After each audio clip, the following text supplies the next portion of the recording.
Hey everybody, it's me, Chief Josh Yola, aka Josh.0, whatever you want to call me is fine with me. And today we're talking about the 10 eras of professional wrestling. Specifically, we're ranking the 10 eras of the WWE. And this idea was actually brought about all thanks to you guys. This was brought on by somebody's comments in the last video that we did, which has over 10,000 views. Thank you so much, by the way. I kept my promise. I said that I responded to everybody's comment, and I think so far I've met that promise, and the same goes for this video. Do you agree, disagree? Let me know in the comments below, and let's talk about it. I think it's going to be a lot of fun. So let's start off.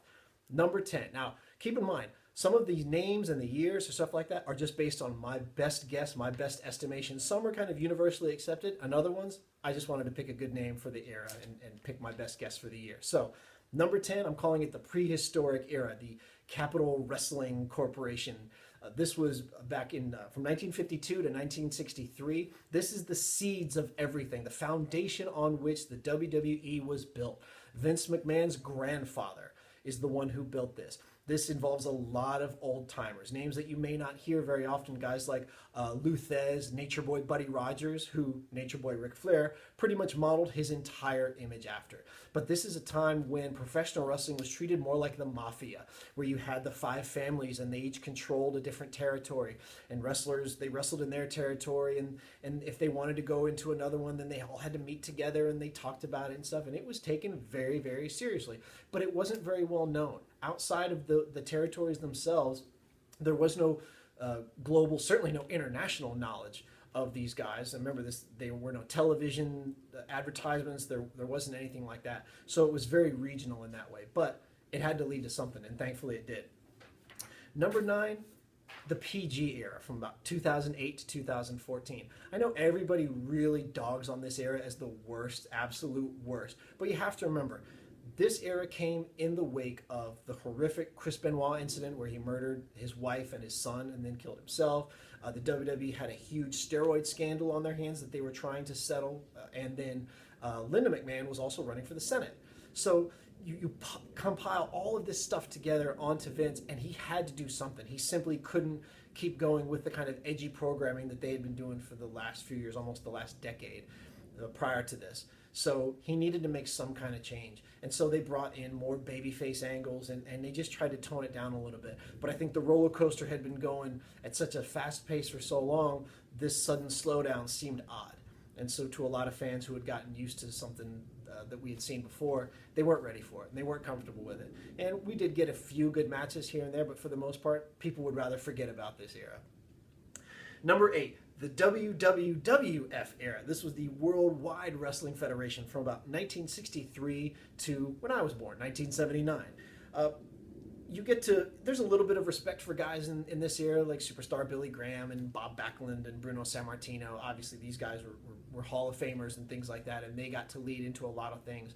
And this is what is actually going to sow the seeds for future wrestlers who are going to be big names, guys like Hulk Hogan.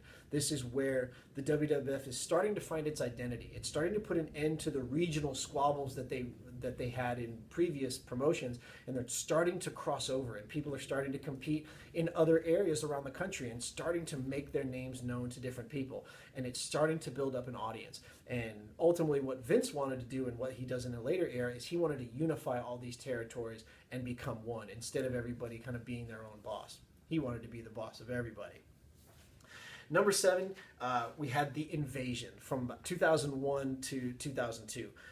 This is when the WWE had won the Monday Night Wars, and so they assimilated all of those wrestlers, Borg style, into their show. But what they tried to do is they tried to recreate the same lightning in a bottle that WCW did have. They wanted to take all the best parts of it and leave the scraps. So they brought in the NWO, they brought in Goldberg, and the Steiners were there, and all these other people, and some of them simply didn't work.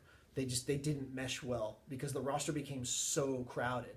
And so you had things that worked and some things that didn't. And some guys just chose to either go to TNA or just simply go away rather than stick around on a crowded roster that didn't have room for half of these guys. But the good part about it was that we did see the rise of some pretty big names, guys like Brock Lesnar, John Cena, Batista, Randy Orton. They all came in around this time, and we were able to finally see them become the stars that they would be. Number 6 is the era we're in now, the reality era from started about 2014 until now. A lot of people, they don't like the era we're currently in. They akin it to the PG era, or sometimes they say it's the same. I say it's different only because what the reality era has done is the expansion of the WWE network and just social media in general, and how the WWE has taken advantage of it and worked it in their favor is what makes it the reality era. The rise of shows like Total Divas, which I'm not a fan of, but it does great ratings, so it's very successful for them. The WWE Network has expanded overseas into many other countries and allowed them to create a lot of original programming. So what we can't forget is that at the end of the day, the WWE is a business. It's in the business of making money, and they're making money hand over fist right now. So if that's the ultimate goal, they're succeeding. Number 5, the Monday Night Wars. Now we're getting into the good stuff. From 1993 to 1997, during my high school years, we got to watch WCW and WWE. Nothing breeds successful television like competition. And this was what made this era one of the best. That's why it's top 5. Because WCW was killing WWE in the ratings. The WWE was still in their WWF mode where characters were very colorful and animated and things like that. WCW went edgy. They knew that if they wanted to compete with the big dog, they had to do something different, and they really did. And they were just bringing it night after night. And if you've ever seen the Monday Night Wars specials on the WWE Network, you'll see that WWE got killed week after week, and they just didn't know how to respond. They didn't know what to do and how to compete against this seemingly fledgling organization of WCW. So it was a lot of fun to see them compete against each other. We did get some of the best WrestleMania matches we've ever had, though, during this era. Bret Hart and Stone Cold Steve Austin at WrestleMania 13, Shawn Michaels and Bret Hart at WrestleMania 12, Shawn Michaels and Razor Ramon at WrestleMania 10. So it certainly wasn't all bad. Number 4, I'm calling this the Vince McMahon era, from 1979 to 1984. This is when we saw what would become WWE. In 1980, he founded Titan Sports, which is sort of the father of all these things that Vince McMahon does. He applied for the initials WWF so that he could start that show. He purchased the Capital Sports from his father. Remember, that was started in 1952 by his grandfather, so he bought that. And this is when we saw the rise of televised wrestling. This was Vince's vision. This was his dream, was to take all of these matches that people didn't get to see and put them on television. And so he used revenue from advertising, VHS, like tape sales and things like that. And that's how he funded this operation, this dream of, hey, I want to get these guys known around the country and one day around the world. And this is how we can do this, is let's use this supremely powerful medium and let's put pro wrestling on TV. And I don't think Vince really gets the credit for doing this, simply because a lot of people just don't know that before this time it just wasn't happening. And we have him to thank for it. Number 3, ruthless aggression. This is one of the few eras that was actually dubbed this by name, and it was dubbed by Vince the ruthless aggression era. This is about from 2002 to 2008. This is when you saw this excess of talent because of the brand extension, because of the alliance or the invasion angle, things like that. So you saw the draft lottery where Raw and SmackDown were split up into 2 different shows, and they essentially became separate programs. They each had their own championships. They each had their own pay-per-views. The entire roster was split, and they did a draft every year, which went on until about 2011. And it was a very confusing time, but they had to do something with the amount of superstars that they had. The ruthless aggression thing was they were trying to capture the magic of previous eras, but still keep somewhat of a PG attitude and not go too crazy, so they didn't advocate. There was no nudity and stuff like that.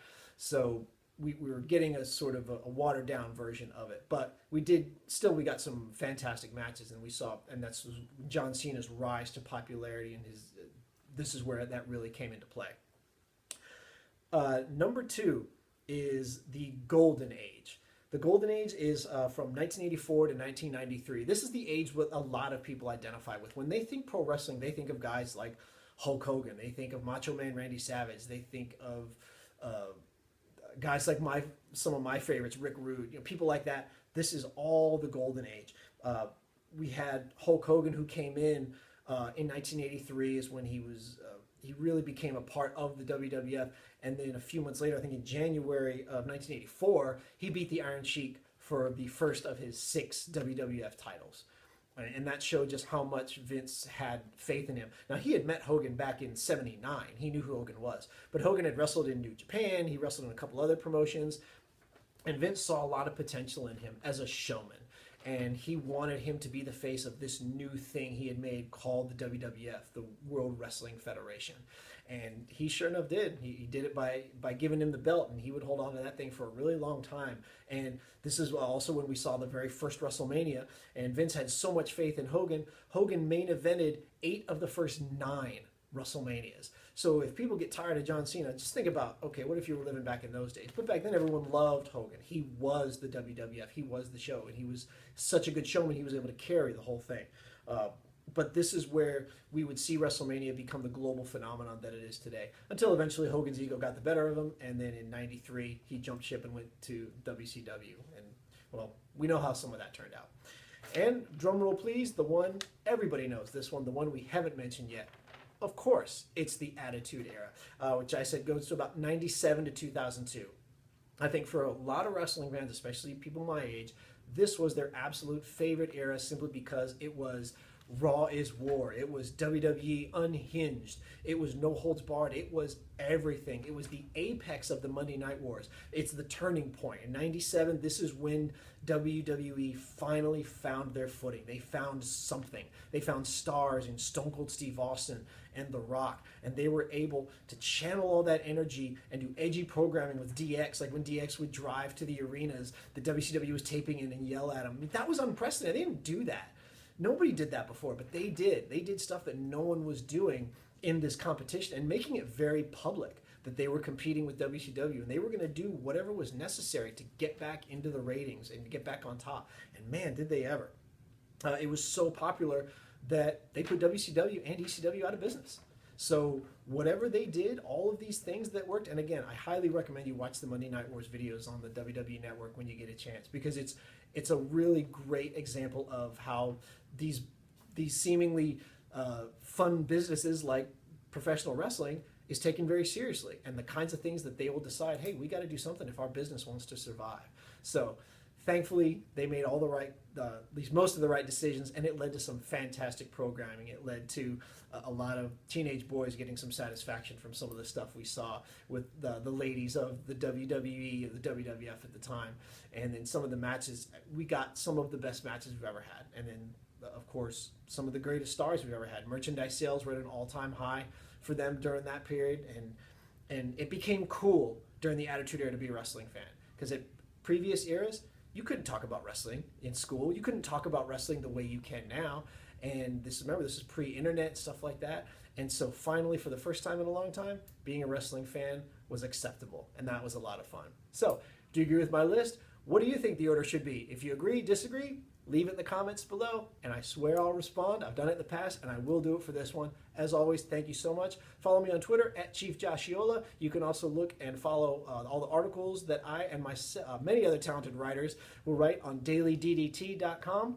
And if you have ideas for other videos, again, leave it in the comments below. Hey, this video was born out of an idea that somebody put in one of the last comment sections. So put it below. TYT Sports will take it into consideration, and we'll go from there. Thanks again, guys. See you soon. Bye-bye.